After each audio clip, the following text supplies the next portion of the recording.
Dar comienzo a la conferencia que nos trae esta tarde aquí a Alicante José Luis Pozo Fajarnés. Me gustaría dar las gracias a la Cámara de Comercio de Alicante por habernos cedido este espacio gratuitamente y además in extremis porque nadie nos daba un lugar donde poder presentar este libro y esta conferencia. Y cuando digo nadie, pues ya sabéis a quién me refiero. Instituciones habituales que normalmente nos dan espacio, librerías que tienen espacios donde poderlo hacer, sean marcas muy grandes y establecimientos muy conocidos que tienen representación en muchas provincias, o sean otras pequeñas, pues ninguna quería tenernos y tener a José Luis, por supuesto. Así que estoy muy agradecido a la Cámara de Comercio por habernos cedido este espacio y que podamos presentar aquí este libro. A José Luis mucho ya lo conocéis, porque ya lo tuvimos el año pasado. Nos ofreció una conferencia hace justamente un año, prácticamente, estábamos hablando antes, y él es uno de nuestros conferenciantes que mejor aceptan venir y que mejor disponibilidad dan, predisposición a todo, y la verdad es que es un gustazo poder contar con él de nuevo en Alicante. Así que muchísimas gracias, José Luis, por haber venido. Vamos a ver cuál es uno de los temas claves, ¿no? que todos estamos pensando, que es esa hispanofobia que tiene la izquierda, ¿no? Cuando decimos que es antiespañola. ¿Por qué? Porque en España la izquierda es antiespañola, es anti su país, ¿no? Y ahí es donde José Luis ha hecho un maravilloso trabajo con este libro. José Luis Pozo Fajarnés nació en Zaragoza en 1961, es licenciado en Filosofía por la UNED, en Antropología Social por la UNED, doctor español en Filosofía por la Universidad de Oviedo, es filósofo tutor de la UNED y profesor de Filosofía y Antropología en el Centro Asociado de la UNED de Talavera de la Reina. Entre sus publicaciones tenemos los libros La filosofía de Antonio Hernández Fajarnés, Filosofía del cine y el que nos presentó el año pasado, ¿Es Estados Unidos un país racista? Ha publicado artículos en más de 50 artículos relacionados con cuestiones filosóficas en revistas como El Basilisco, El Catoblepas y otras. Además, también lo conoceréis porque es investigador asociado de la Fundación Gustavo Bueno. Y, como ya sabemos todos, pues José Luis es uno de los mejores conferenciantes que tenemos y que además se aprende con él cada día. Yo he podido compartir además estos últimos días un rato con él en Toledo y la verdad es que da gusto siempre poder charlar con él. Así que muchas gracias, José Luis, y adelante.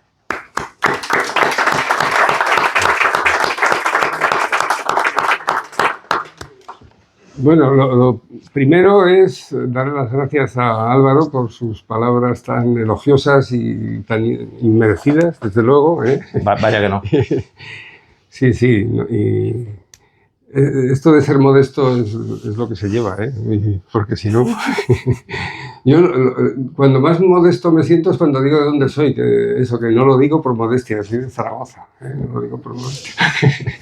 Un sitio que tiene mucho que ver, ¿no?, con toda esta tierra, ¿no?, de ustedes tan maravillosa, ¿no? Históricamente hemos tenido pues los mismos reyes, ¿verdad? Las mismas batallas durante siglos y siglos, ¿no? Bueno, pues muchas gracias. Estoy encantado de estar ante este público tan selecto que por segunda vez me acoge. Vamos a la controversia de este título, que ya en parte ya lo ha dicho Álvaro, ¿no? Parece ser que ya solo el título pues resulta molesto, ¿no? Molesto el hecho de que decir que la izquierda es hispanófoba. En la charla de hoy, sobre todo, quiero aclarar el tema del título, lo de la izquierda. O sea que le dedicaré tiempo, pero vamos a decir unas cuantas cosas antes en relación a lo que ha introducido Álvaro. Ha habido algunos que en redes y tal, pues diciendo pues lo que les parecía del libro, quizá lo hayan leído, quizá no, pues la verdad es que se han dedicado a insultarme, directamente, diciendo que soy un comunista rebotado. Bueno, pues en parte es lo que yo digo. Yo en el libro, en la solapa, se puede leer que yo estuve en una escuela de cuadros del Partido Comunista. No me sobran prendas, pero bueno, se pueden decir las cosas de una manera o de otra. Lo que está claro es que a mí se me cayó el muro de Berlín encima y dejé de ser idiota, y otros, sin embargo, parece ser que siguen creyendo pues que este mundo lo pueden cambiar los marxistas. Eso es lo que deben de pensar. Pues lo tienen bastante difícil, me parece a mí. Bueno, o sea que hay algunos que directamente, ¿no? Pues dicen algunas cosas que no tienen nada que ver con lo que pone, porque ninguna de las cosas que he leído, de las que ponen en las redes sociales, tiene que ver con los argumentos que yo defiendo en este libro. No atacan en ningún momento nada de las cosas que digo que había dicho Marx y que dicen los marxistas. No, simplemente desacreditan con generalidades. Quiero hacer mención de un amigo que tengo, que es comunista, compañero de trabajo, que se ha jubilado como yo este año, ¿no? Que además es un artista, es de un pueblo de al lado de Talavera, que se llama Oropesa, igual le suena, un virrey del Perú que fue de Oropesa.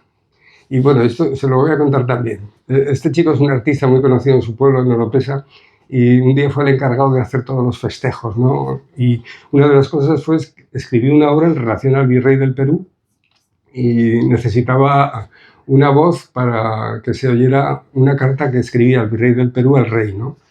Bueno, pues el que hizo el virrey del Perú fui yo.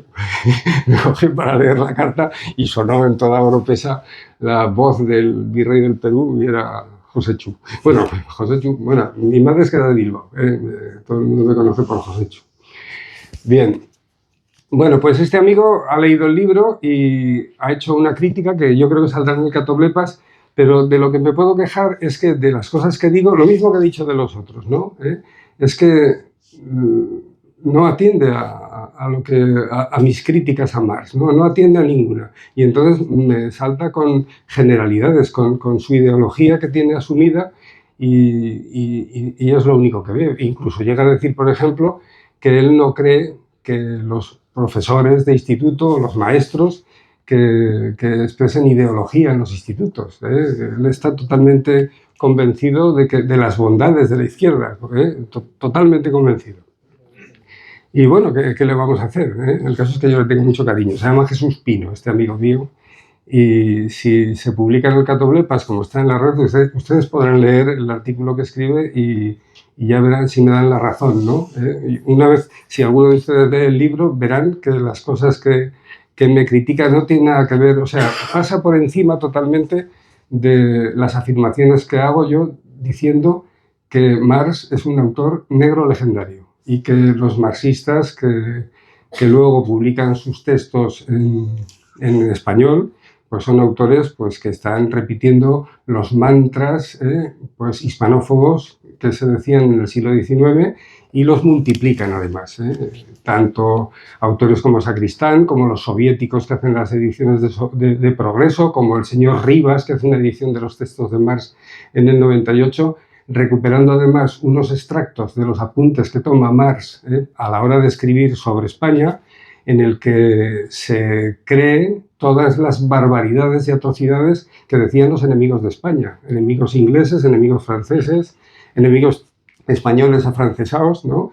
Que ya no se los lee, nadie lee a esos autores, nadie los lee. Bueno, yo los he leído porque quería contrastar lo que leía en los textos de Marx sobre España y lo que esos señores decían, y que lo que se lee ahora es lo que dice Marx. ¿Quién es el autor negro legendario entonces? ¿Esos que ya no los lee nadie o al que se lee, que es a Marx? Que hay decenas de ediciones de los textos de Marx sobre España, decenas. Por ejemplo, cuando habla de que, volviendo a mi amigo, ¿no? Dice que los profesores no ideologizan, no son negro legendarios. Yo no sé si ustedes saben que una de las últimas cosas que ha pasado en educación es que no se puede hablar de la historia de España más que a partir de 1812. La historia de España solo se puede contar a partir de la PEPA, ¿no? A partir de la Constitución de Cádiz. O sea, a partir de la influencia de los franceses, ¿no? ¿Y qué pasa con los reyes católicos? La mayor parte de los compañeros que yo tenía es que en el momento que nombraban los reyes católicos parece que yo que sé, que estabas nombrando aquí a la bicha, ¿verdad?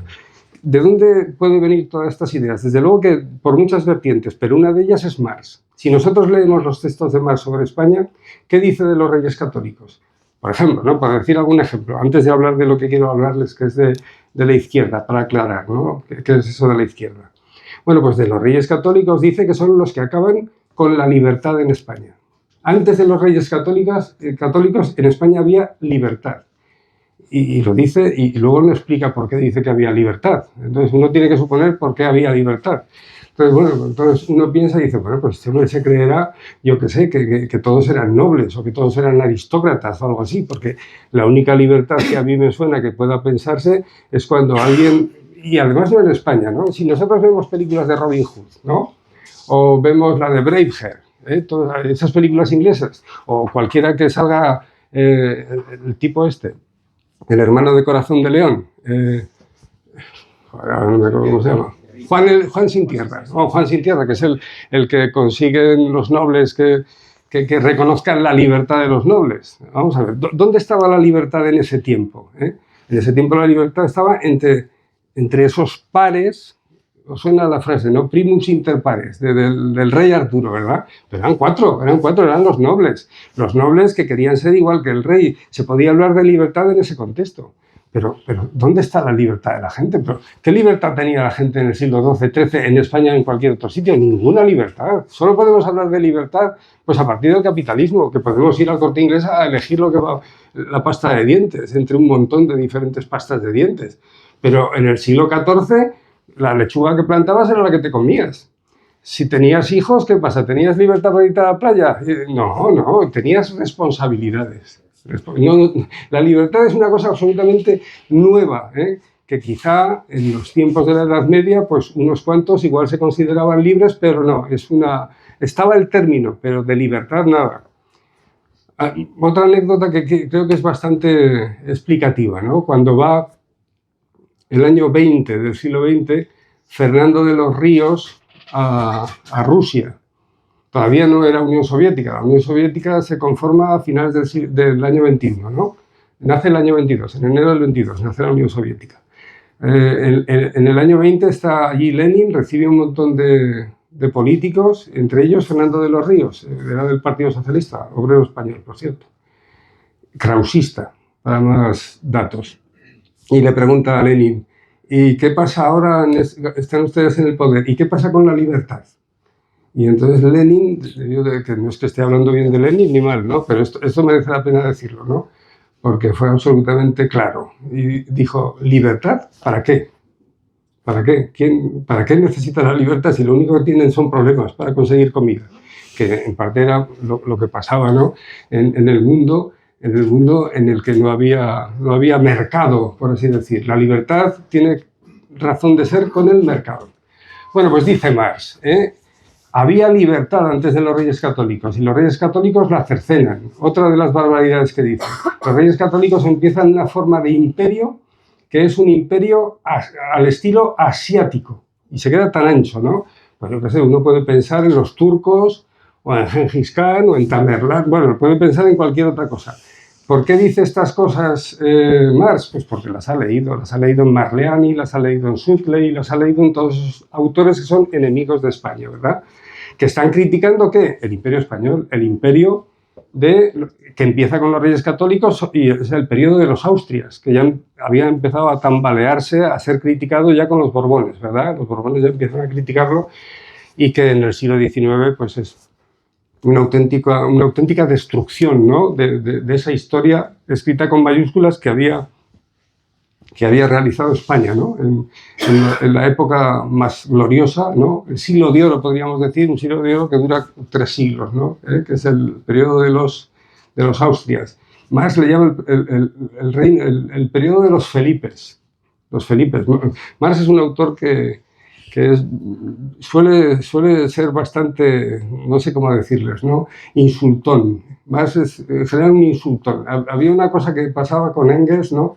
Que Marx, sabiendo cómo era él, pues le pasaba los textos a Engels y Engels, según parece, encontraba en cada párrafo de Marx un insulto a alguien, a Bakunin, a Kropotkin, siempre estaba insultando. Y entonces Engels le limaba los discursos, pues porque tenía una facilidad para insultar a cualquiera que se le cruzara delante enorme. Y a los españoles, pues desde luego que Marx los insultaba sin ningún tipo de pudor, sin ningún tipo de pudor. Hay algo que decía de María Cristina, por ejemplo, que lo pueden leer en los textos de Marx, que le llamaba, que es casi gracioso. Bueno, la verdad es que es gracioso, ¿no? En algunos aspectos, pero te toca las narices, ¿no? Cuando está diciendo algo de los tuyos. Y a María Cristina le llamaba la señora Muñoz. La señora Muñoz. Cada vez que se refería a María Cristina, la señora Muñoz. Bueno, supongo que sabrán por qué, ¿no? Cuando se queda viuda de Carlos IV, se casa con un guardia de corps, no sé si era teniente o sargento, que se llamaba Muñoz, ¿no? Pero es un matrimonio morganático, o sea que no tenía ningún derecho de regente, ¿no? Por el hecho de serlo, pero más con su humor, ¿no? Retorcido, pues se refería a la regente española, ¿no? Pues como señora Muñoz. Bueno, estas cuestiones sirven de introducción, ¿no? Pues para explicar pues, los problemas que está teniendo este texto, ¿de acuerdo? Los problemas, y a raíz de esos problemas pues ya nos estamos empezando a meter con Marx, que es lo que más me interesaba a mí cuando yo escribí este libro, precisamente es explicar cuál era el papel de Marx, el papel de Marx, porque si la izquierda es hispanófoba, si la izquierda está mostrando pues, su carácter negro legendario, desde luego que no es solo por Marx. Yo estoy diciendo que Marx es el último espaldarazo para que la izquierda se haya transformado en una izquierda que odia a España también. Cosa que es bastante nueva, es bastante nueva que la izquierda odia a España. Pero sí hay un odio a España que era indirecto, previamente a este odio a España, que es sobre todo a partir del último cuarto de siglo del siglo XX y en la actualidad, ¿verdad? Más de 50 años. Perdón. Bien. Vamos a entender que hay una hispanofobia previa, vamos a decir transversal, ¿no? Por utilizar un término que usábamos mucho en enseñanza antes. Hay una hispanofobia transversal que no es directa desde hace muchos años, y que ya estaba implícita, no podemos decir en la izquierda, sino que tenemos que decir en las izquierdas. Cuando hablamos de izquierda o cuando hablamos de derecha, yo creo que no estamos siendo muy claros, porque no existe una sola derecha, ni existe una sola izquierda. Aunque la derecha sí que podríamos señalarla como muy diferente a la izquierda. Las izquierdas son entre sí totalmente diferentes. La derecha no. La derecha es como si saliera una de otra, ¿de acuerdo? El término que utiliza Bueno no es que sea unas izquierdas, para hablar de la derecha, que sean distributivas, o sea, que cada una de las izquierdas pues no tenga nada que ver con las otras, sino que sería la derecha sale una de otra. Y podemos hablar de tres derechas. Primero hablamos de la derecha y luego hablamos de las izquierdas. Tres derechas. ¿Cuál es la primera derecha? Bueno, pues yo creo que lo sabemos todos, ¿no? La derecha tradicional, la derecha del trono y del altar. Esa es la derecha primera. Antes de que hubiera izquierdas podríamos decir que ni siquiera era la derecha. El término derecha surgirá pues, a finales del siglo XVIII y sobre todo en el contexto francés, en el contexto de la Revolución Francesa. Pero bueno, vamos a decir ya, ¿cuál es la derecha primaria? El trono y el altar. Que en Europa el trono y el altar estaban bastante separados. Cada uno de los reinos, aunque había una influencia por parte del papado, ¿no? En cada uno de los reinos que se van conformando una vez que cae la Roma occidental, sin embargo, pues no podríamos decir que el rey fuera el papa, ¿verdad? No. Desde luego que no. Donde sí que el rey es el papa es en el Imperio Romano que no cae. El Imperio Romano que no cae es el oriental, es Bizancio, ¿verdad? En Bizancio el emperador, los emperadores bizantinos son las cabezas también de la Iglesia. Es lo que se llama el cesaropapismo. O sea, el trono y el altar ahí estaba unido, totalmente en conexión, ¿de acuerdo? Por influencia precisamente de Bizancio, cuando surge el Islam, el Islam primero va a conquistar los territorios de la Roma oriental y luego los de la destruida Roma occidental, que ya sabemos todos que se quedaron en el Pirineo, ¿verdad? Y costó muchos siglos, ¿no? Hacer que desaparecieran de Europa el Islam, ¿verdad? Estamos hablando de la Reconquista. Bueno, pues el Islam, si los califatos islamistas son los imanes, los califas, son los jefes de la Iglesia y los jefes políticos, podemos decir que es por contaminación de Bizancio. Es por lo que pasaba en Bizancio. O sea, el Islam es cesaropapista. Un imán es el jefe de la Sharia, que es la ley moral, la ley religiosa, y es el jefe político, ¿de acuerdo? En el Islam se da cesaropapismo. ¿Y en los anglos? Eso es el final también. Porque antes de los anglos tenemos a los príncipes alemanes. Los príncipes alemanes, cuando se rebelan, ¿no? Se hacen con Lutero, se lo quedan, ¿verdad? Entonces rompen con la Iglesia y cada príncipe hará una iglesia particular, será el jefe de su iglesia y será el jefe político. O sea que el protestantismo alemán es césaropapista y luego, como muy bien ha dicho Álvaro, pues Enrique VIII, ¿verdad? Se separa de los pontífices, del papado, y pasa a ser la cabeza de la iglesia anglicana, ¿verdad? Bien, o sea que tenemos esa derecha primaria, la derecha primaria, que es la primera forma de derecha que podemos expresar y que no evolucionará hasta mucho después, hasta que no haya izquierda, Bueno, podríamos decir que lo que hizo Cromwell, que se parece a la derecha que voy a decir ahora, que es la liberal. La derecha liberal solo tiene sentido si hablamos de una izquierda liberal, y todavía no he hablado de la izquierda. Izquierda, por cierto, en su mayoría hispanófoba indirectamente, por lo que voy a decir, ¿eh? O sea, no me estoy perdiendo, estoy cogiendo el hilo y luego llegaremos a lo que quiero llegar, ¿vale? No se me asusten que el tema es el que trato, lo que pasa es que cuesta un poco llegar a las conclusiones, ¿no? Bueno, o a la tesis, a defender la tesis que quiero expresar. Vamos a ver, si pensamos 1650, los niveladores famosos, ¿no? Los puritanos ingleses, cuando consiguen cortarle la cabeza a Carlos, al rey Carlos I, ¿verdad? Y pasa Cromwell a ser no el rey, pero sí una especie de rey, porque Cromwell lo que es Lord Protector, y ese título es un título que solo se adecua a un monarca, ¿eh? Sin embargo, también estos revolucionarios lo que hacen es ser también cabeza de la Iglesia, porque son puritanos, son los puritanos. Se llaman puritanos porque incluso los anglicanos le parecían como los católicos, ¿eh? Entonces los anglicanos les llamaban los puros, ¿no? Los puros porque eran enemigos del papismo y los anglicanos los veían como los papistas. De ahí que venía el nombre puritano. Entonces, incluso Cromwell es derecha primaria, porque es cesaropapismo, ¿eh? Dura solo 10 años esa república cesaropapista. Bueno, luego viene la segunda, vamos a llamarle con el término que utiliza, modulación, modulación, o sea, hay una modulación. En la derecha primaria se modula y pasa a ser eso, derecha liberal.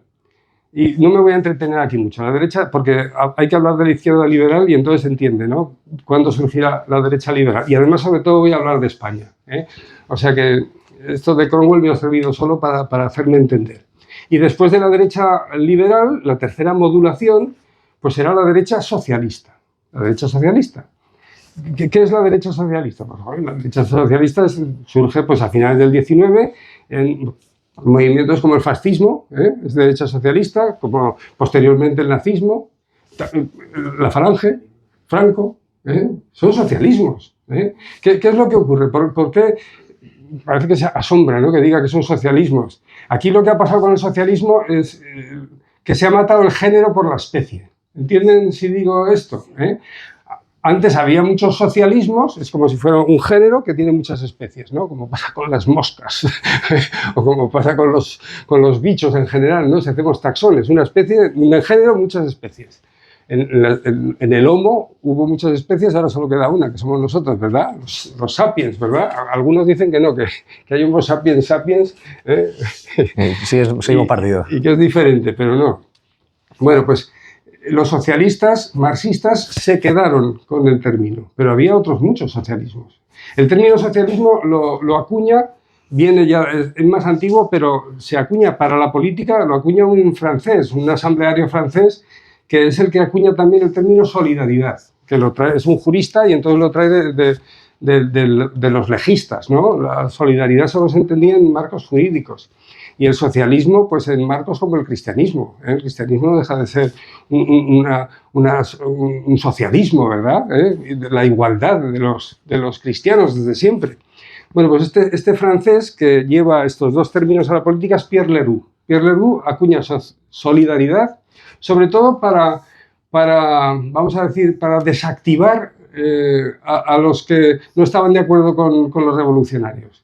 Los revolucionarios habían dicho libertad, igualdad, fraternidad, y la fraternidad era muy revolucionaria, muy revolucionaria. Había que eliminarla, porque podían volver otra vez a juntarse y quejarse del gobierno. Entonces, vamos a dejar de hablar de fraternidad y vamos a hablar de algo que tenga pues, menos potencia. Y entonces empieza a hablarse de solidaridad. Y la verdad es que por mucho que se diga que la solidaridad es un valor, pues la verdad es que dice poco, ¿no? Bueno, pensemos en que estamos viendo pateras que llegan, lo vemos en las noticias, o estamos comiendo, yo qué sé, un filete y nos sentimos solidarios mientras nos comimos el filete, ¿verdad? A que es muy distinto a estar pegando tiros con tu hermano de la mano para echar al que te está fastidiando.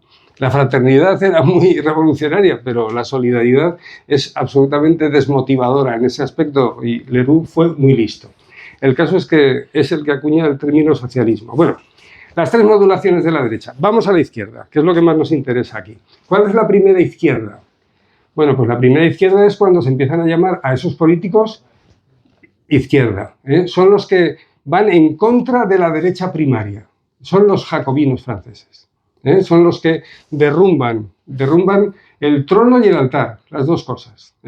No me sirven los liberales que se les llama liberales pues a posteriori, ¿no? Que hemos señalado antes, los Whig, estos ingleses de Cromwell, ¿verdad? No, estos van en contra del trono y el altar. Son los jacobinos. Se llaman jacobinos porque se reunían en el monasterio de San Jacobo, San Jaime, como le quieran llamar, Santiago, es el mismo nombre. Yago, Jaime, Jacob, Santiago son los mismos nombres. Bueno, pues, y luego, cuando hacen la revolución, se sientan a la izquierda en la Asamblea francesa, ¿verdad? De ahí viene, por eso están las izquierdas y las derechas. Bueno, pues la izquierda jacobina es la primera, vamos a decir, la primera izquierda que existe. Pero ¿nos toca a los españoles? Sí, nos toca a los españoles. Porque va a haber una influencia de esta izquierda francesa en lo que va a pasar en el siglo XIX en España. ¿Es una influencia directa, como dice Marx en los escritos de Marx sobre España? Pues no es una influencia directa. Hay muchos afrancesados, pero España viene de donde viene.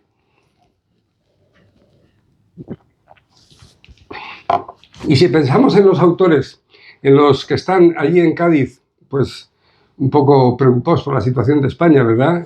Y además quejándose de ese tirano que fue Carlos IV, ese tirano que se había vendido a Napoleón, ¿verdad? Se había ido para allá. Y entonces estaban viendo a ese rey como un tirano. Entonces, unos, pues porque querían hacer en España pues lo mismo que habían hecho los franceses en el 89, ¿no? 1789. Pero otros tenían una tradición diferente, una tradición española que partía de Santo Tomás, desde luego. Y esa tradición es la de ver al rey como un señor con derecho a gobernar y que ese derecho a gobernar derivaba directamente de Dios, ¿de acuerdo? Es un modo de entender teológico, ¿no? El origen del poder. Esto es lo que nos dice Santo Tomás. Y Santo Tomás tiene bastantes, vamos a decir, continuadores de esta teoría. Y los continuadores más famosos son, sobre todo, tres jesuitas. Uno de Granada, que se llama Francisco Suárez. Yo creo que alguno de ustedes habrá oído hablar de él porque es un señor muy importante que influyó muchísimo en toda la filosofía posterior que se hizo en toda la Europa, aunque en España no tenemos ninguna calle dedicada a Francisco Suárez.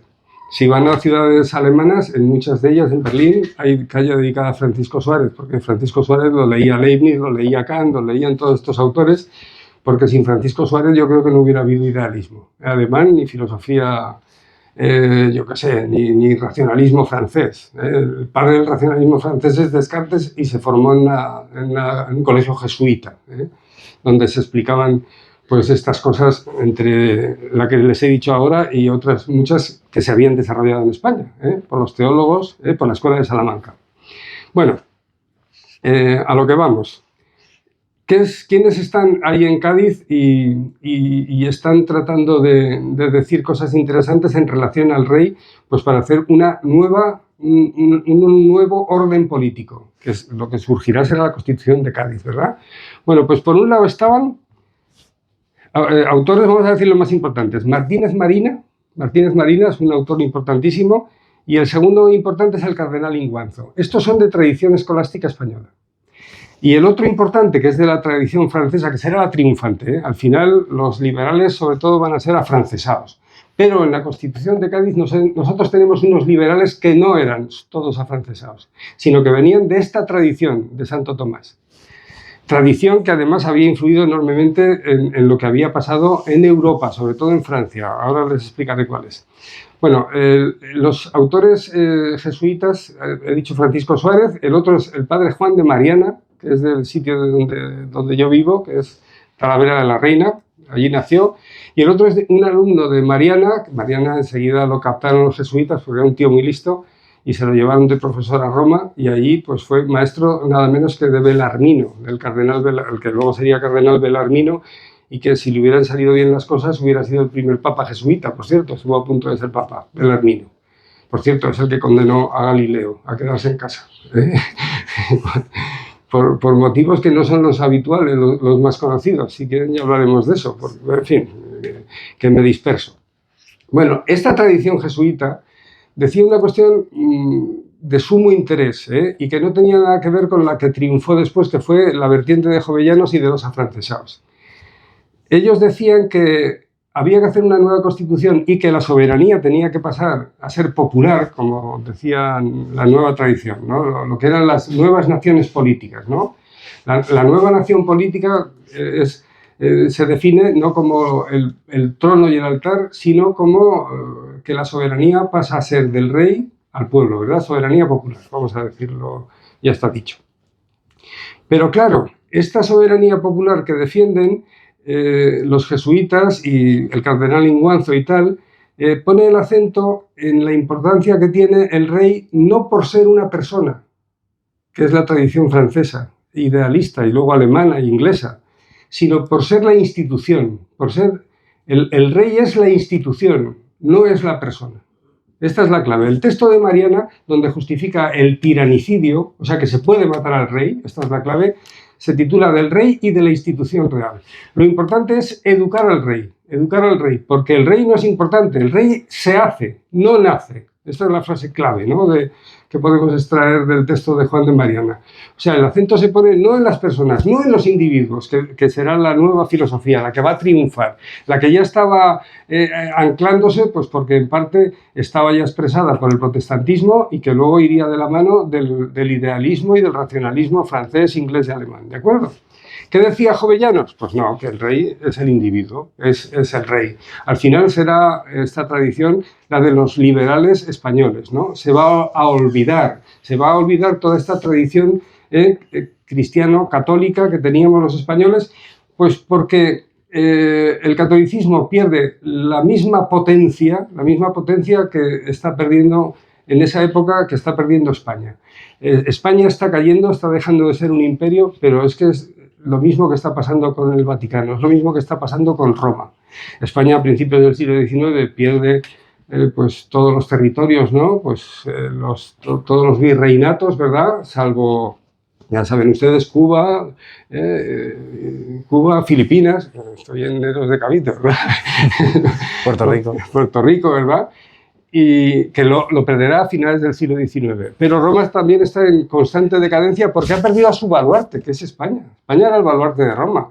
Lo que pasa es que Roma pues, también era un estado y también buscaba pues, sus aliados políticos, incluso teniendo a su mejor baluarte como enemigo. Depende del papa que ha elegido, pues estaba de la mano de España o estaba en contra de España, ¿no? O sea que aquí no vamos a decir que el hecho de que España fuera la garantía de que el catolicismo se llevara a todo el mundo, se globalizara, vamos a decir, y sin embargo a veces era contra la propia Roma, Bueno, el caso es que Roma, al perder la fuerza que tenía España, pues va a perder también la fuerza. No voy a decir que sea solo esa la única causa, pero ya saben todos ustedes que al final, ¿qué es lo que pasa en 1870?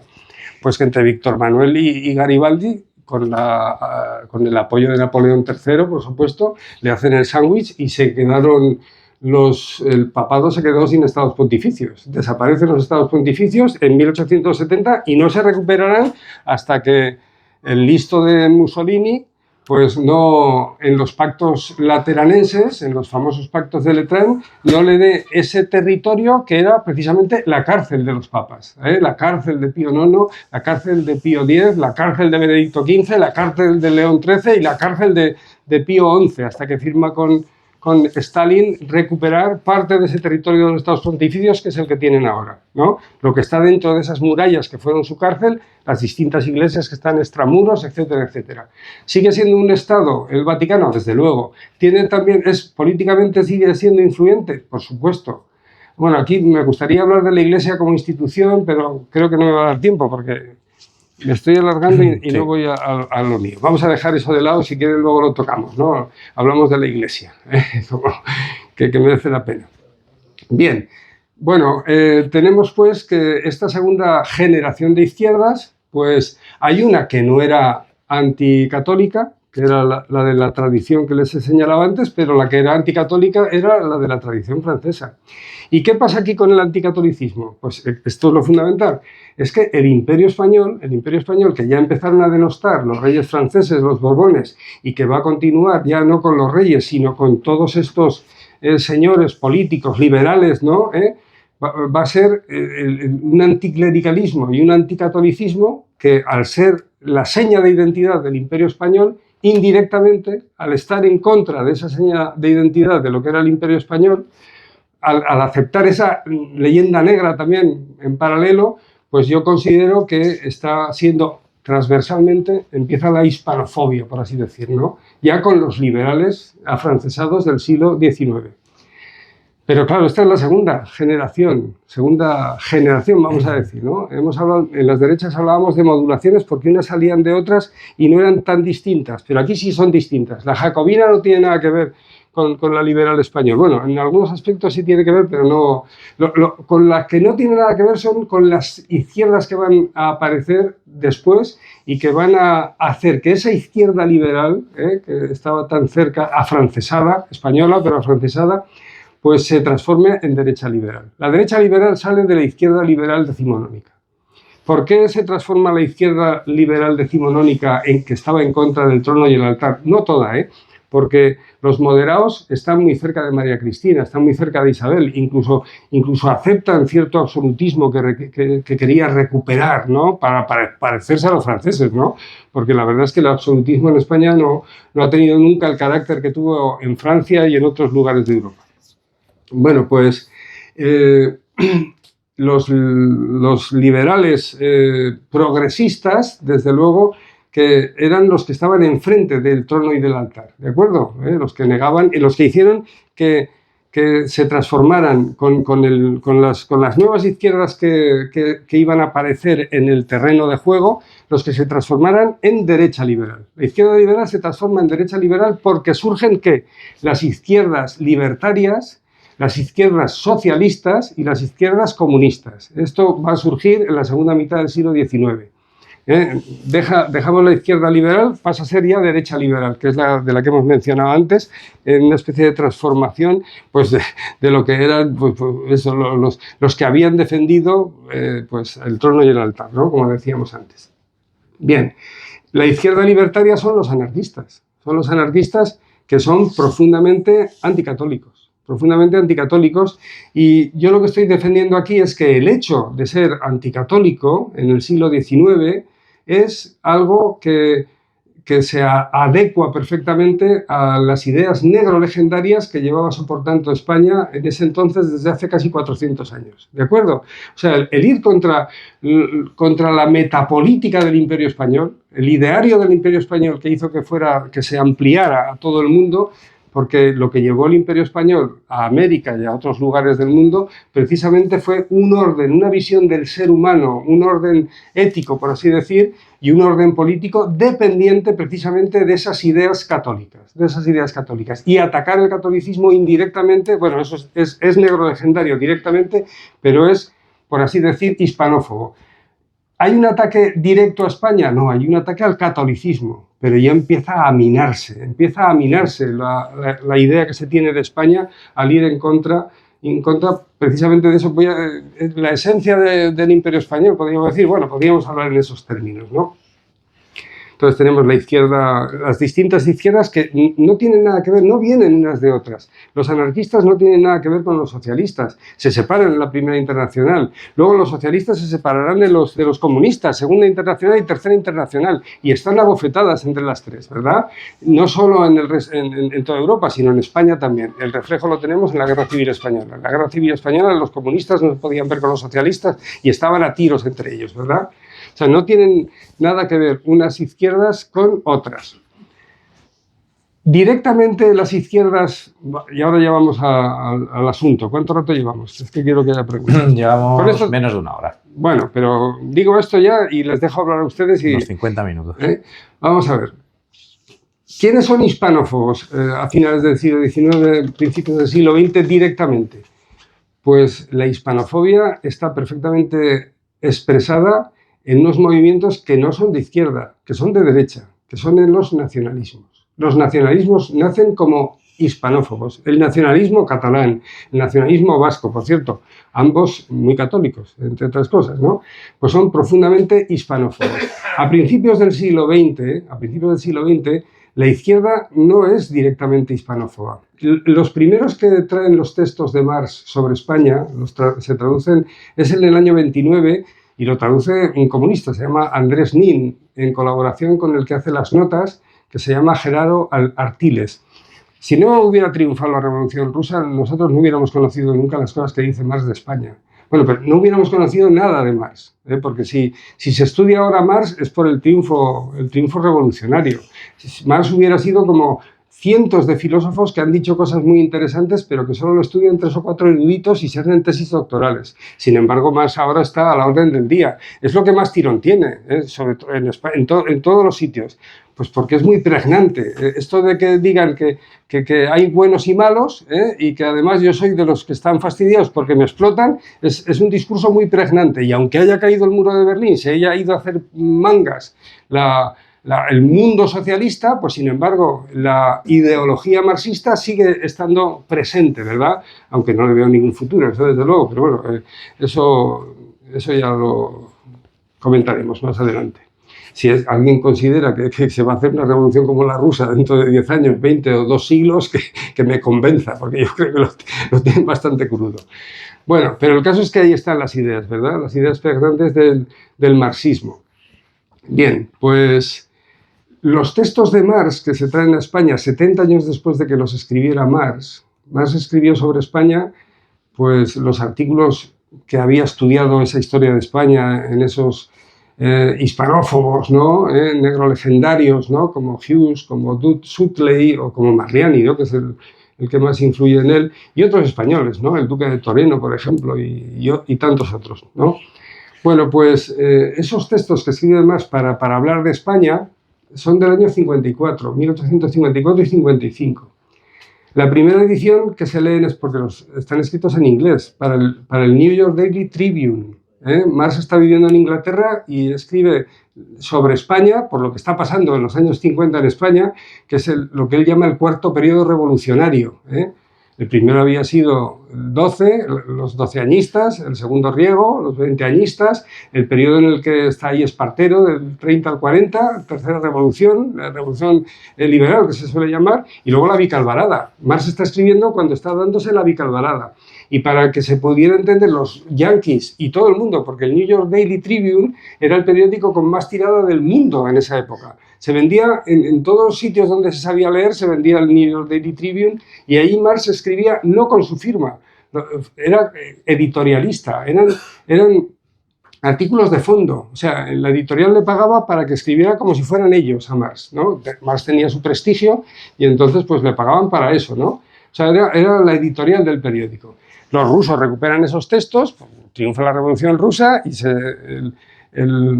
el Instituto Marx y Lenin recupera todos los textos de Marx, entre ellos los del Tribune, saben que está hablando Marx de España ahí y entonces le encargan a Nin, el que fuera, Stalin, lo más seguro, que los tradujera al español para que los leyeran los españoles por primera vez. Artiles lo que hace es escribir unas 70 notas, por ahí, en la primera edición de los textos de Marx, que es una cuarta parte de los textos de Marx sobre España. Son muy poquitos textos, la primera edición de Cincel, año 29. Y bueno, pues Genaro Artigas lo que hace es limar las atrocidades y las barbaridades y las mentiras que cuenta Marx sobre España en esos textos, las lima. Dice, no, aquí está equivocado, pero bueno, lo hace con una sutileza tremenda. Bueno, ahí se ve que ese comunista no era hispanófobo, desde luego. Pero sucede algo, del 29, bueno, pasan muchas cosas en España, ¿no? Después del 29, pero cuando en el 60 vuelven a salir los segundos textos de Marx sobre España, el que lo traduce es un intelectual, el intelectual más importante comunista. Este ya es hispanófobo.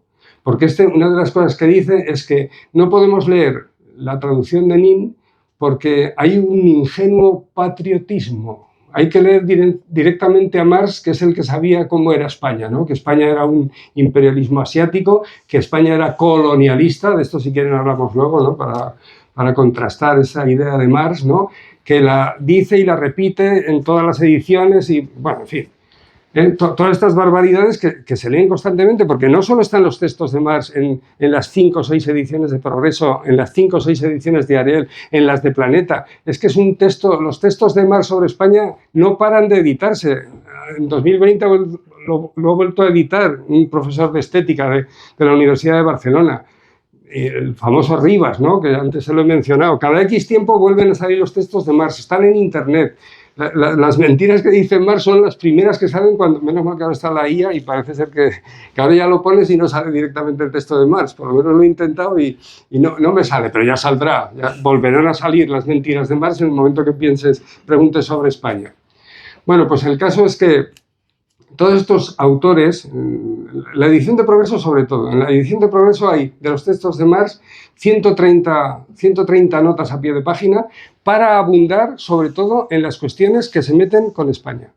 130 notas, para abundar en las atrocidades, en las falsedades de Marx, para que la lean sus acólitos. Y no solo sus acólitos, sino también pues, tipos como Pablo Iglesias y toda esta izquierda divagante que desde luego que tienen a Marx como un auténtico gurú. Como un auténtico gurú. Bueno, no estoy diciendo muchas cosas de Marx, no he dicho muchas cosas de Marx, creo que he hablado demasiado. Si quieren que digamos más, tírenme de la lengua, porque yo ya me callo y ustedes me preguntan lo que quieren, ¿vale? ¿Empezamos con el turno de preguntas? Eso es, sí. Venga, pues vamos a empezar con las preguntas. Como ya sabemos, no hagamos textos larguísimos aquí para exponer, sino preguntas que puedan ser cortas y contestadas. Adelante. ¿Nadie? Sí. Carlos. El autor que hace la segunda versión de los textos de Marx, has dicho... No he dicho el nombre, perdón. Eso lo tiene que decir. Bueno, la primera vez que firma la traducción la firma como Manuel Entenza, en el año 60. Luego en el 62 ya sale la segunda edición y ya como ve que no pasa nada, debió ser que tenía miedo de firmar como firmaba, era un profesor de filosofía, es Manuel Sacristán. Manuel Sacristán hace 5 ediciones de los textos de Marx. Borra todas las notas. Las únicas notas que aparecen es en inglés el original, en alemán en el original. No hace ninguna aclaración a las barbaridades que había escrito Marx sobre España. En los textos de Marx influyen en esta izquierda que se ha comido con patatas ese odio a España porque Ahora entiendo mejor, claro, también. Ahora sí. Es el nombre de... Es que no lo he dicho, se me ha ido y se me ha olvidado decirlo. Vale. Siguiente pregunta. Sí, has comentado que has hablado de Pablo Iglesias, de nuestra izquierda más extrema que digiere a Marx, pero por el título que tienes, yo creo que también el PSOE, por ejemplo, se sentirá aludido. Sí, sí. Aludido en que es hispanófobo, ¿no? ¿Tú qué opinas? Hombre, pues desde luego, vamos a ver, el hecho de que el PSOE ahora mismo esté haciendo la misma política que estaba haciendo, por ejemplo, el Frente Popular en los años 34 y 35, ¿no? Asociándose a los que realmente son hispanófobos, a los que odian a España, pues el hecho de dime con quién andas y te diré quién eres, ¿no? Eso podríamos aplicar el dicho, ¿verdad? El PSOE en la actualidad, la verdad es que yo creo que pensar en que España pues, puede romperse y no preocuparse, yo creo que es no preocuparse mucho por España, no querer mucho a España.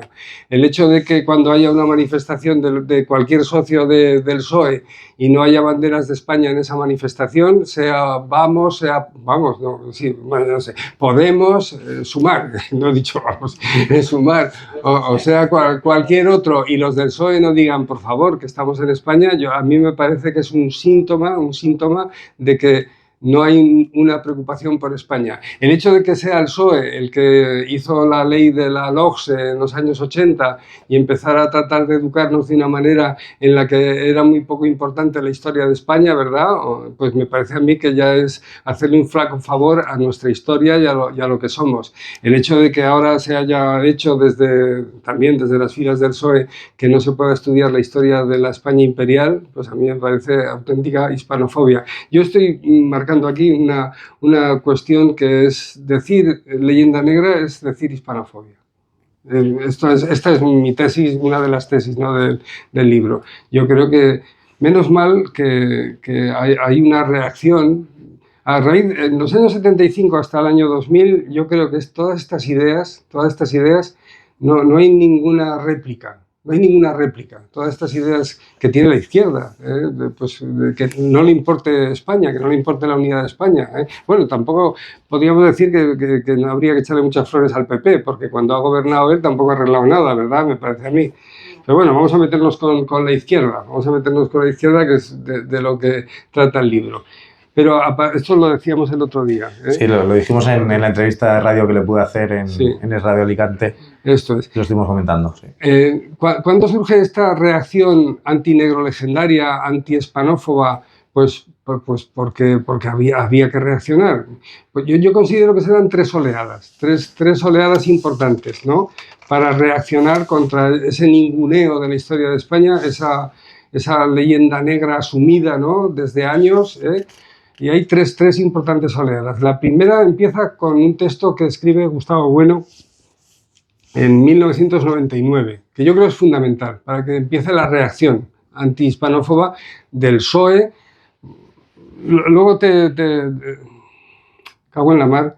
Bueno, voy a decirte esto y te digo otra cosa añadida que creo que también va a ser explicativa de lo que me has dicho, porque la pregunta es fundamental, la que has hecho. Vamos a ver. Una primera oleada empieza con Bueno, porque a raíz de que Bueno, sobre todo en España frente a Europa, va a defender el papel de España en la historia, el papel diciendo, por ejemplo, que si Europa existe es porque todos los países se hacen así, no por sí mismos, vamos a decir, sino porque están contra España. Europa se hace contra España. No solo políticamente, también en esa metapolítica que es la religión. Todos esos países se protestantizan contra lo que es España, que es católica, ¿no? El protestantismo contra el catolicismo, la política de Francia, la política de Inglaterra, la política, bueno, de todos los que eran fuertes, Holanda contra España. Europa se hace contra España, ¿verdad? Bien, pues... a ver, que pierdo el hilo. Las tres oleadas. Las tres oleadas, sí, joder, las tres oleadas. Bueno, nos dice eso en España frente a Europa, también nos dice muchas cosas más, ¿no?, muy interesantes, que influyen en otros autores que van a reaccionar contra las ideas negro-legendarias, ¿de acuerdo? Por nombrar, además los conozco personalmente, algunos de ellos. Iván Vélez hace un texto, La leyenda negra. No había salido ningún texto que tuviera ese título, que tuviera tirón, por lo menos, y esto es del año 2003 o así. Pedro Insua también empieza a escribir. Claro, son todos más o menos del mismo entorno, del entorno de la Fundación Gustavo Bueno. Otra idea fundamental que Bueno contrarresta ahí, pero que está solo a nivel de eruditos, por así decir, o nivel de cátedras, por así decir, es la defensa de la idea de imperio, que luego será importante en la tercera oleada. Bueno, defiende la idea de imperio como una categoría fundamental para entender la historia. La teoría no es lo que dice Marx de la lucha de clases, que yo me meto con ello en este libro, ¿no? La lucha de clases no cambia la historia. Lo que cambia la historia es el choque de los imperios, el choque de los estados, la dialéctica de imperios, ¿de acuerdo? Y a partir del marxismo, la idea de imperio es una idea absolutamente denostada. El imperio, sobre todo a partir de Lenin, ¿no? El imperialismo como fase última del capitalismo. Pero claro, el pregnante marxismo es que se lleva, sobre todo, la izquierda divagante no solo son políticos, son también gentes de la cultura, actores, pintores, toda esta izquierda que es absolutamente negrolegendaria, ¿verdad? Bueno, si vemos, ustedes han visto Yo Claudio. Sí, tienen cierta edad, ¿verdad? ¿Qué dicen en Yo Claudio? Pues muchas de las cosas, incluso Gladiator, incluso Gladiator, a mí me gusta mucho, pero también está ahí. Pues que el imperio, pues que eran unos degenerados los emperadores, todos los emperadores son unos degenerados. Lo peor que le pasó a Roma es el imperio, hay que volver a la república. Caramba, lo más importante de Roma es el imperio romano, es la época del imperio, no la república. Aquí hay una negación de la relevancia del imperio que viene del marxismo precisamente. Y esto es lo que contrarresta Gustavo Bueno en el libro España frente a Europa y que influye sobre todo académicamente. Luego hay una segunda oleada, que yo creo que es la reacción hispanoamericana. En Hispanoamérica empieza a haber una reacción para recuperar también su historia. ¿Por qué vamos de medio lado desde hace 200 años? Pues porque dejamos de ser españoles. Y esto lo empiezan a decir un montón de hispanoamericanos, pero después de que lo dijera Bueno, y porque Bueno, la Fundación Gustavo Bueno llega mucho a América. Entonces ahí surge una segunda oleada.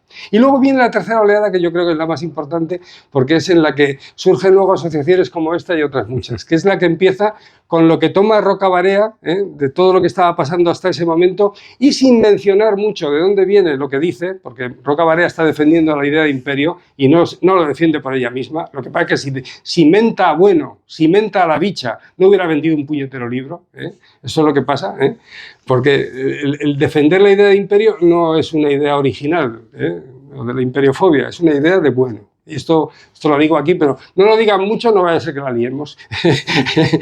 Porque ya les digo que mentar a Bueno es mentar a la bicha. Bueno, pues estas tres, y aquí hay una reacción que yo creo que espero que se haga cada vez más importante y que además espero que se haga importante porque para ser más, porque dialogar con los hispanófobos es imposible. No hay forma de dialogar con ellos. Bueno decía que el mejor diálogo siempre acaba en una gran pelea, una gran pelea, ¿no? Que es el final, o sea que no se puede dialogar, o sea que vamos a ver si crece este movimiento para que esa hispanofobia cada vez sea menor. Y bueno, yo quería decir así, algo muy importante que tiene que ver con lo del krausismo. Vamos a ver, lo más influyente para la leyenda negra en la España del siglo XX, que va a influir en la izquierda, es precisamente el krausismo, el primer momento fundamental, sobre todo en la figura de Gumersindo Azcárate. Gumersindo Azcárate es el que convence a todos los españoles de algo que tampoco les había preocupado, de que en España no había ni filosofía, ni ciencia, ni ningún desarrollo en la historia. Y claro, entonces, y va y se lo cree la gente. Se lo cree. Pero vamos, ¿cómo es posible que si la filosofía española es la que hizo al leerla Leibniz, al leerla Rousseau, al leerla todos estos autores europeos, esa filosofía es la que hace que se desarrolle la filosofía racionalista, el idealismo kantiano, el idealismo de Leibniz previamente, todos estos autores beben de los autores españoles. Otra cosa es que ya no los vuelvan a mencionar. Vamos a ver, ¿cómo van a llegar los españoles a América si no saben navegar, si no saben hacer cartografía, llevar las matemáticas llevadas a la topografía? Esos desarrollos son desarrollos españoles, totalmente. Vamos a ver, en España claro que hubo ciencia a raudales, lo que pasa es que no se dio la revolución, no se dio la revolución industrial, que eso es lo que no pasó en España y nos vino bastante mal.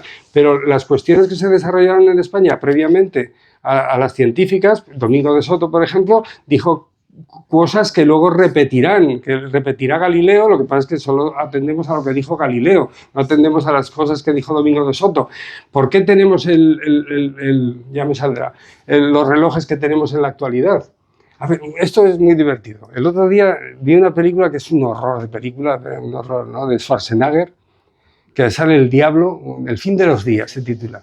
Y entonces sale un cura, que es Rod Steiger, que es un actor magnífico, por cierto, Rod Steiger, y entonces hace de cura y dice, bueno, y el calendario cambió por la orden de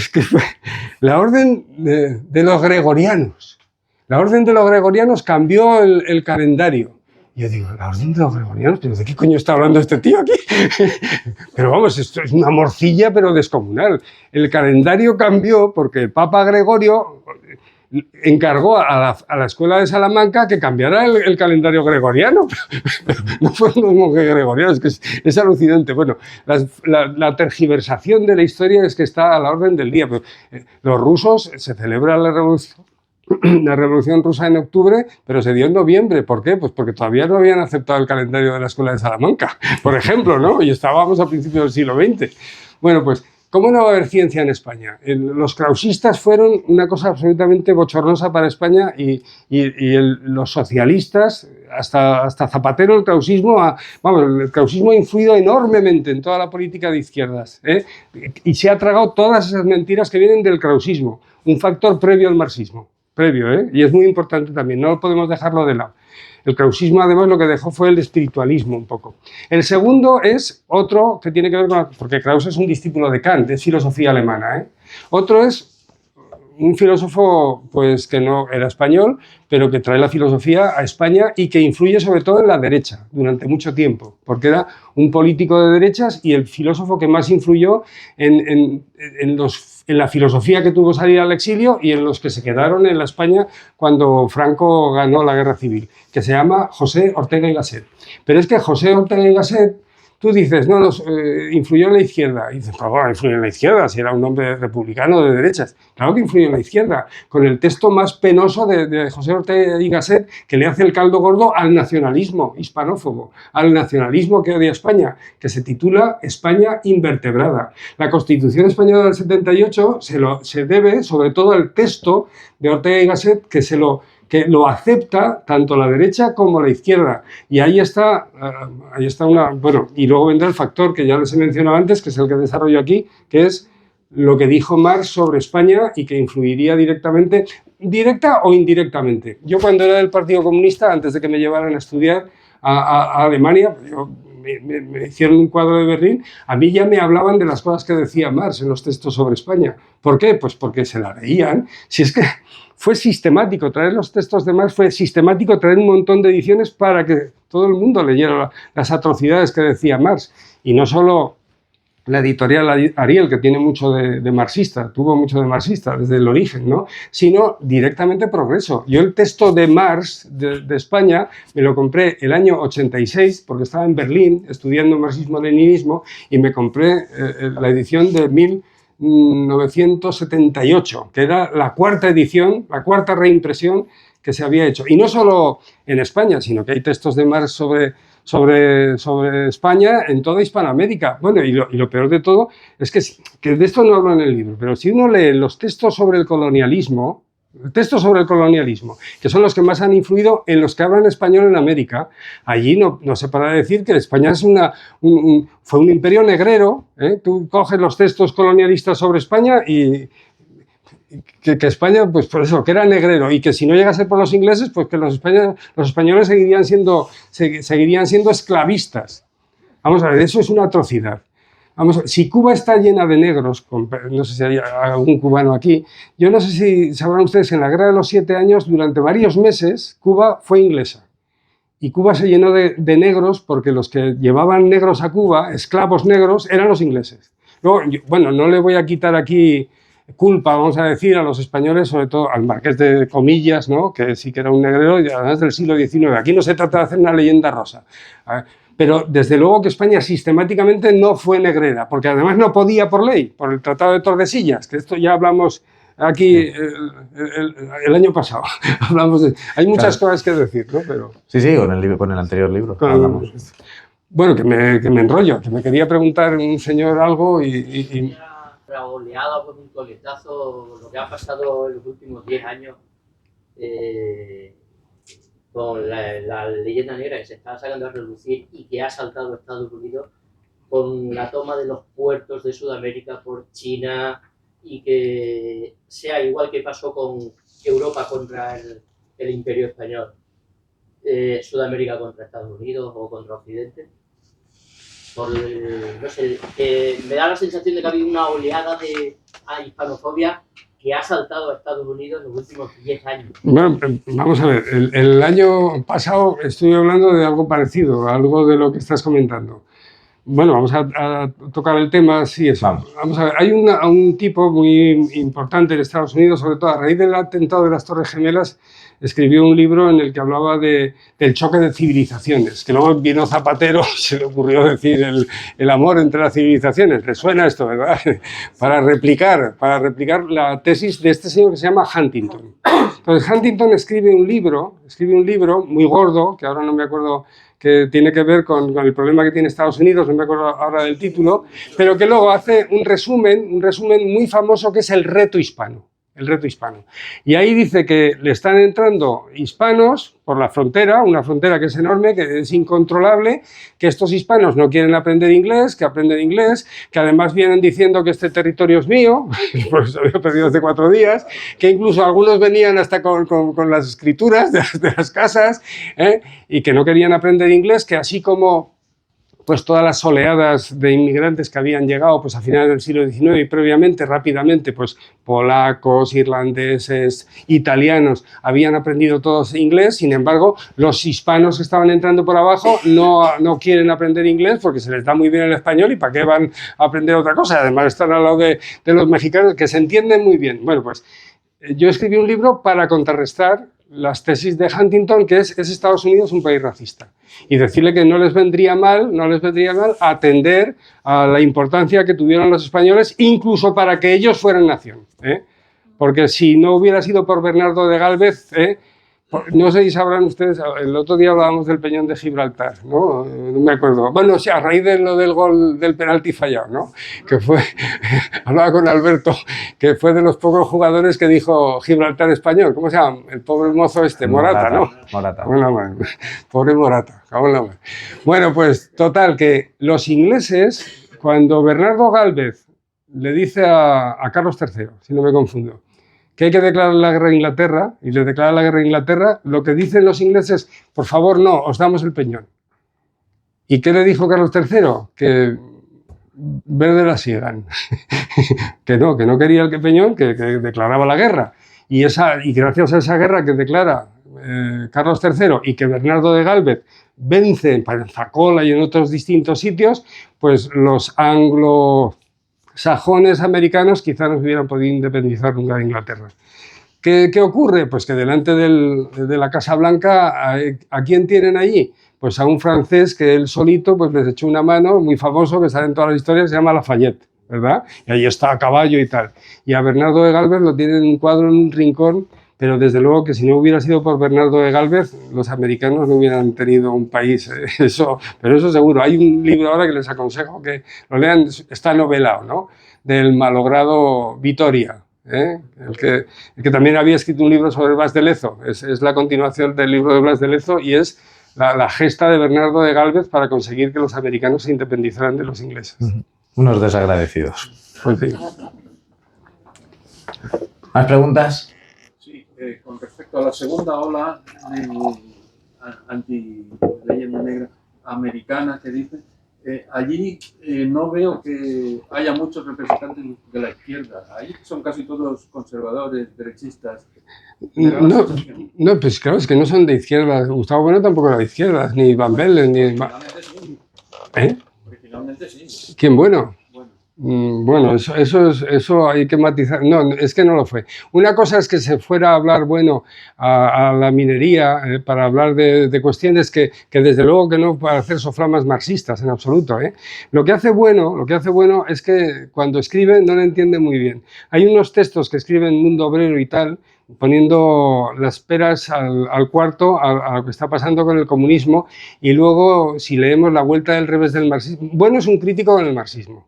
El hecho de que la filosofía de Bueno sea materialismo no implica que sea materialismo histórico. No, el materialismo de Bueno no tiene nada que ver con el materialismo histórico, es crítico con el materialismo histórico. Desde luego se pueden aprovechar cosas que dijo Marx.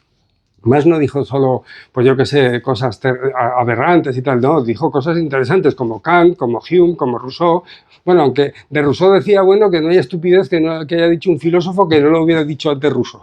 Es una frase que igual habría que matizarla también.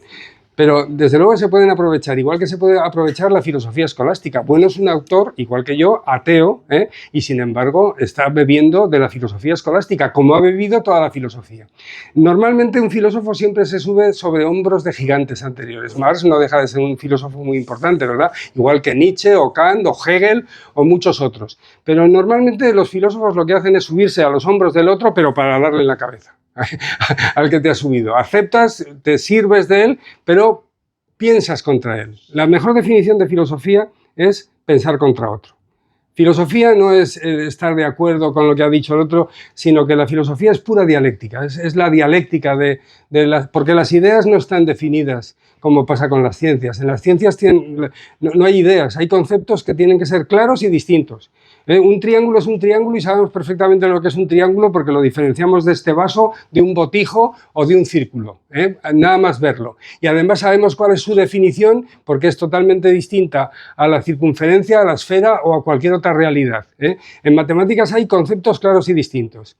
Y en todas las ciencias que se pueden cerrar para seguir desarrollándose, se manejan conceptos que tienen que tener eso, la claridad y la distinción. Pero cuando saltamos de las ciencias y empezamos a tratar con ideas que entonces ya no están perfectamente definidas, ni por dentro ni por fuera, es que estamos haciendo filosofía. La filosofía maneja ideas y no hay posible acuerdo, no hay acuerdo. De entrada podemos separar dos grandes bloques de filósofos, los idealistas y los materialistas. Entonces, ¿el hecho de ser materialista ya equipara a Bueno con Marx? En absoluto. Marx es un filósofo totalmente metafísico. Si los católicos dicen que al final vamos a ser felices porque vamos a estar en el cielo, ¿qué es lo que está diciendo Marx? Que cuando deje de haber explotación no nos vamos a ir al cielo, pero vamos a ser felices. Vamos a ser felices en la tierra. ¿Y eso quién lo puede demostrar? Eso hay una demostración matemática, física, y no, en absoluto. Eso es pura metafísica. O sea, la idea las ideas fundamentales del materialismo histórico, Bueno, ha demolido muchas de ellas. Yo en este libro demuelo bastantes. Por ejemplo, la idea de esclavo en Marx. La idea de esclavo en Marx hay que demolerla totalmente, porque el modo de producción esclavista y el modo de producción feudal, que son totalmente diferentes porque tiene que darse un cambio revolucionario para pasar de uno a otro, sin embargo, en el fundamento tienen lo que él considera que son conceptos que son totalmente diferentes y no son en absoluto diferentes. El siervo y el esclavo no tenían ningún tipo de distinción hasta el siglo XVIII-XIX. Si nosotros leemos a Aristóteles, cualquier traducción de Aristóteles, por ejemplo, ¿no?, que es en el que se basa todo el mundo para hablar de la esclavitud en aquel tiempo, ¿verdad? Nosotros leemos la traducción de Sepúlveda o la del Río, del siglo XVI, ahí pone siervos, porque los siervos eran los que habían sido hechos cautivos. Todos los cautivos podían ser siervos. ¿Cuándo empieza a hablarse de esclavos?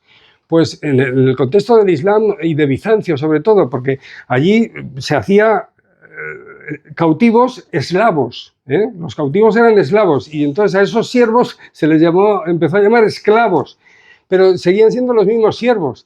La servidumbre y la esclavitud, desde luego que en el modo de producción feudal y el modo de producción originario esclavista no tenían diferencia. Esta diferencia es una pura fantasía marxista. Es más, lo que Marx se apoya en la ideología alemana, que es de donde viene. Marx es un filósofo alemán. Y entonces los alemanes son unos racistas, joder. Tú lees a Kant y vamos a leer lo que dice Kant de los negros. Bueno, incluso los ingleses o los escoceses. Vamos a leer lo que dice Hume de los negros. Hume dice que los negros son loros, que aprenden a hablar como aprende un loro.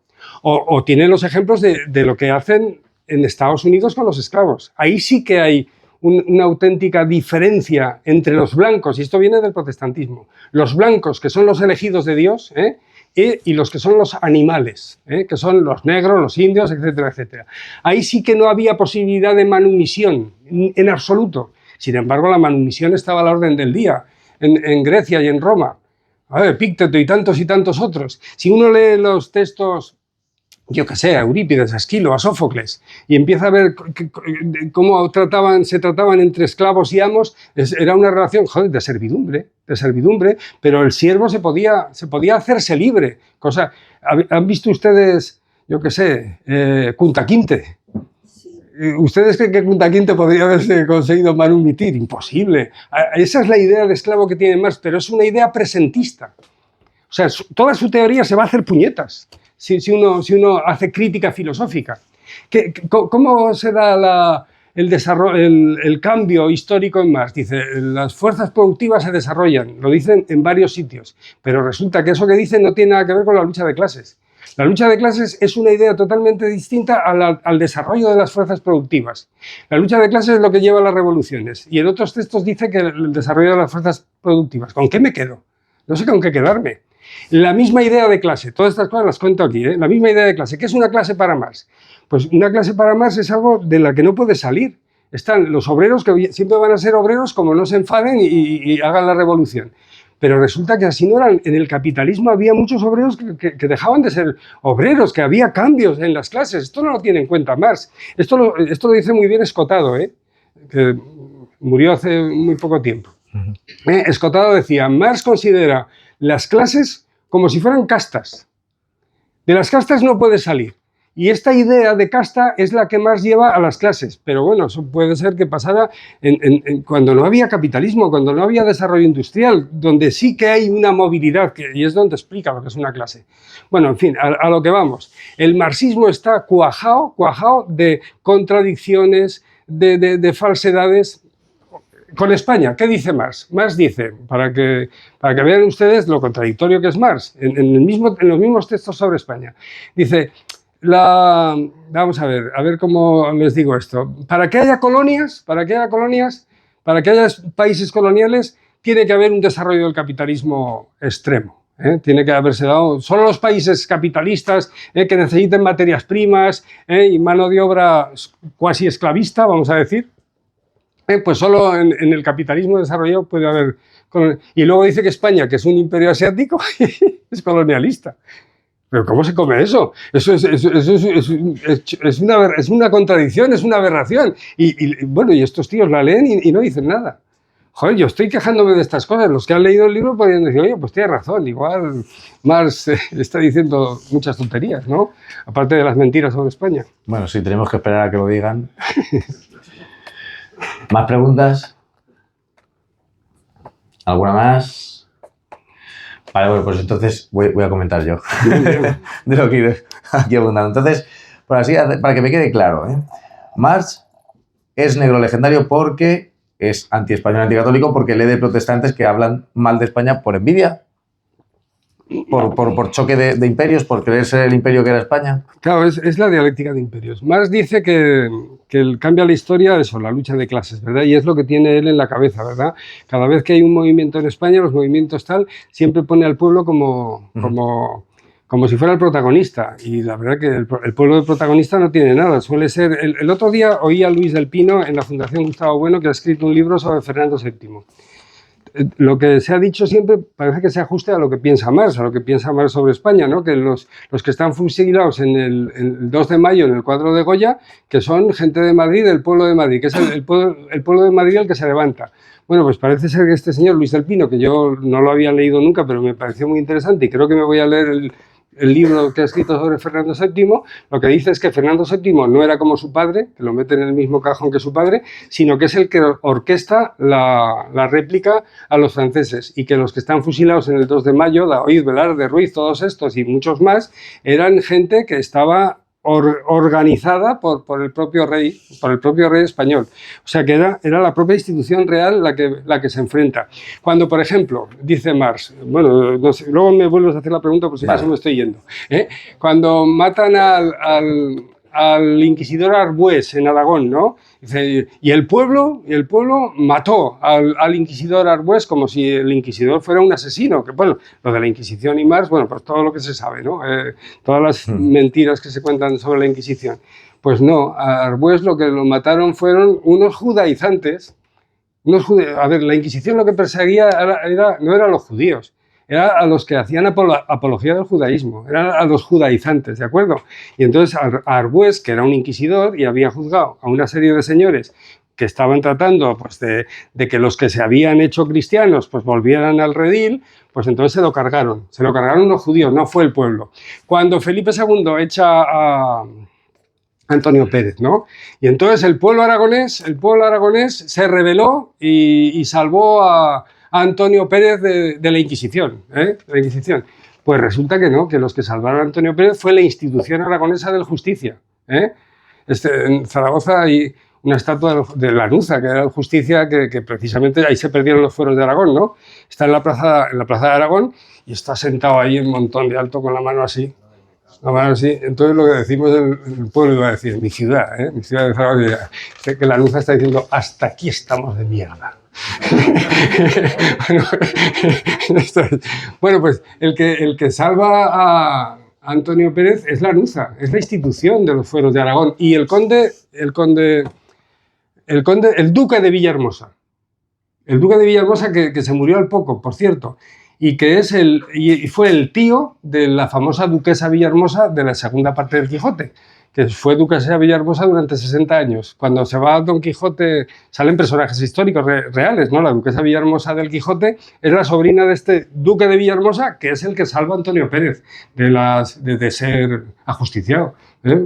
Pues porque estaba en contra de la política de Felipe II, era una cuestión política, ¿no? Bueno, pues eran las huestes populares. Siempre lo popular es en Marx lo que es revolucionario, cosa que lleva a su terreno las cosas. ¿Qué me has preguntado? Sí, dice el pueblo como que si fuese todo, ¿no? Todo el mundo a una. Por esa Te preguntaba que cuando decías que pues, Marx, ¿no? Marx es negro legendario y de ahí llega a las izquierdas españolas porque lo beben y se hacen todas ellas. Pero es porque él lee, porque él no ha vivido, no ha venido aquí, no ha palpado nada, no sabe nada, sino porque lee a negro legendarios protestantes que hablaban mal de España por envidia, por choque de imperios. No, es la leyenda negra. Vamos a ver, la leyenda negra... Sí, la leyenda negra es por envidia pura. Exactamente. ¿Dónde empieza? Con los italianos, ¿no? Quejándose de los aragoneses en Nápoles, pues porque somos una mezcla, ¿no? De judíos, moros y cristianos. No sé si fue contigo con quien lo hablé, que lo de los...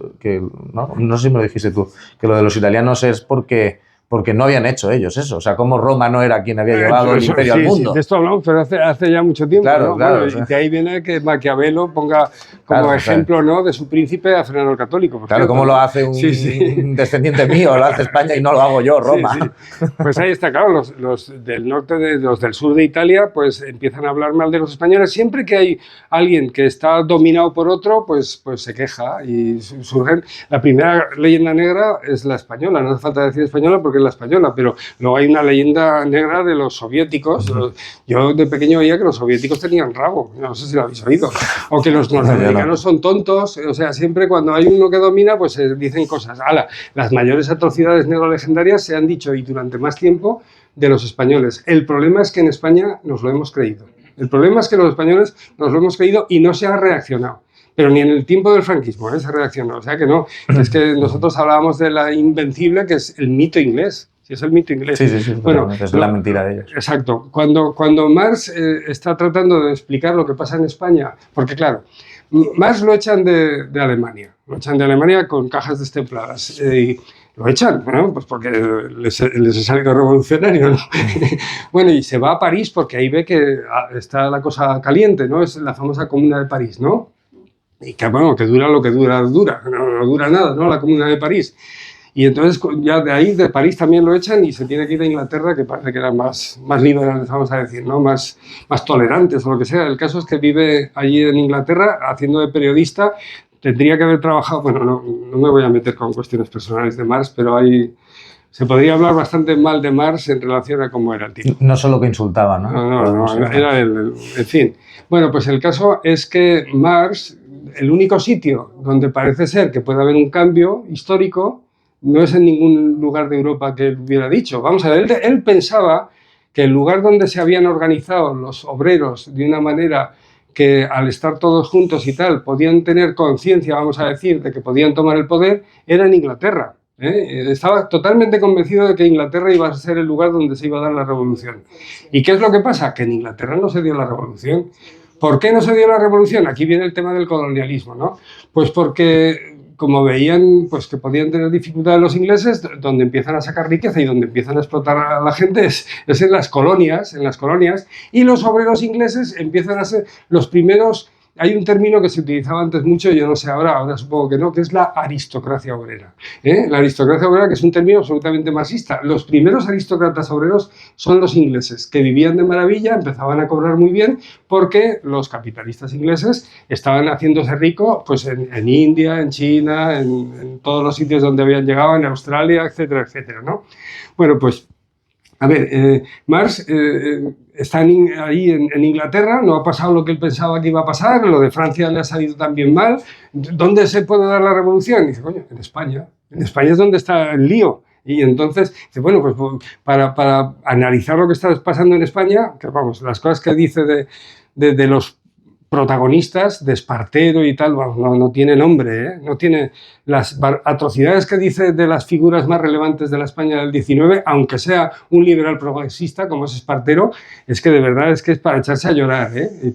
Y es para coger los libros de Marx sobre España y hacer lo que hacía el famoso Carballo. Carballo es el protagonista de las novelas de Montalbán, ¿eh? No sé si han leído ustedes alguna novela de Montalbán, que cuando llegaba a su casa de campo, después de haber solucionado una investigación, tenía ahí una estufa, hacía un frío de 1000 pares de pelotas, y entonces cogía los libros de la editorial Progreso y de la Novosti y los echaba a la hoguera, los echaba a la estufa para darse calor. Pues eso es lo que habría que hacer con los textos de Marx sobre España, ¿eh? Echarlos a la hoguera, porque no se pueden leer, porque son absolutamente hispanófobos y negrolegendarios. Bueno, para explicarle lo que era España a los americanos y a todos los que leyeron el New York Daily Tribune, lo que hizo es leer a todos esos autores que odian España. Pero si en el único sitio donde hay hispanistas que nos cuentan nuestra historia, porque a los historiadores españoles que saben muchas cosas no los lee nadie, ¿eh? Y tampoco lee nadie lo que hizo España, porque está ahí en Simancas, en el archivo en Cataluña o en el archivo de Indias, ahí está lo que hizo España. Pero es que nadie lee lo que hizo España, solo leen lo que dicen los ingleses y los franceses que hizo España. Bueno, pues eso es lo que lee Marx. Marx tiene 9 cuadernos de notas, que también toma notas de otros autores que, por ejemplo, como Segundo Flórez, que tiene 5 tomos de 800 páginas cada una para hablar bien de Espartero, y lo cita, pero ninguna de las cosas buenas que dice Flórez de Espartero las señala Marx, ninguna. Solo dice las atrocidades que a él se le ocurren, su sesgo, el sesgo que da, y lo que dicen los autores antiespañoles, los hispanistas, que por muy hispanistas son antiespañoles, porque están contando pues lo que a ellos les parece. Bueno, algunos son mejores que otros, ¿eh? No digo que todos los... Pero esto, ¿en qué sitio pasa? No pasa en ningún sitio más que en España. Hay finlandeístas que cuenten la historia de Finlandia, ni siquiera de Italia, ni de Inglaterra. Que no, que lo único que interesa es España. ¿Para qué? Pues para contar lo que les interesa decir a ellos, que mentiras. No desde luego lo que hizo España, ¿eh? Mentiras. Última pregunta. Hay un caso curioso, que es que los franceses nos están empezando a enseñar nuestra historia. Acabamos de venir. El domingo volvimos, que organizamos un viaje nosotros, y estuvo también José Luis. Estuve con el dueño y se lo comentaba. Digo, joder, mejor va que los gabachos nos tengáis que venir a decir o a enseñarnos también nuestra historia. Solamente era comentar. Muy a cuento, de verdad. Pero eso es lo que pasa en España desde hace muchos años, siglos. Bueno, por eso para terminar, hay que reaccionar, ¿no? Y menos mal que esta tercera oleada ha sido la más potente y cada vez surgen más asociaciones como esta que están haciendo cosas que son absolutamente imprescindibles si queremos que nuestro país, nuestra nación, se mantenga, sobre todo pensando en los que vienen, nuestros hijos. Yo no quiero una España destruida, una España rota, ¿no? Yo quiero una España que en vez de mirar a Europa, mire a Hispanoamérica, además, ¿no? Que no seamos el culo de Europa, sino la cabeza de Hispanoamérica. Eso es lo que yo creo que es lo mejor que podía pasar. Y que igual en el futuro, bueno, pero como no se puede hablar del futuro... No, el futuro no. Es incierto.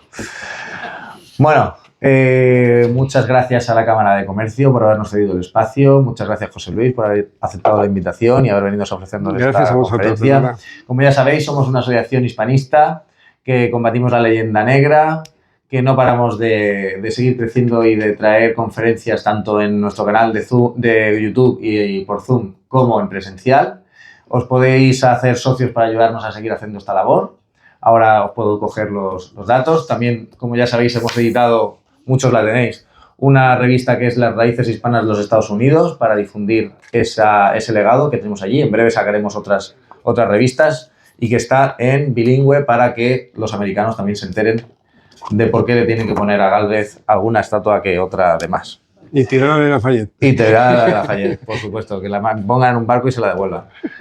Tenemos ahí fuera nuestros amigos que han venido para poder comprar el libro de José Luis y ahora vamos a pasar a los que queráis comprarlo a que inicie la firma de libros y que os lo dedique. Muchas gracias y nos vemos en la próxima.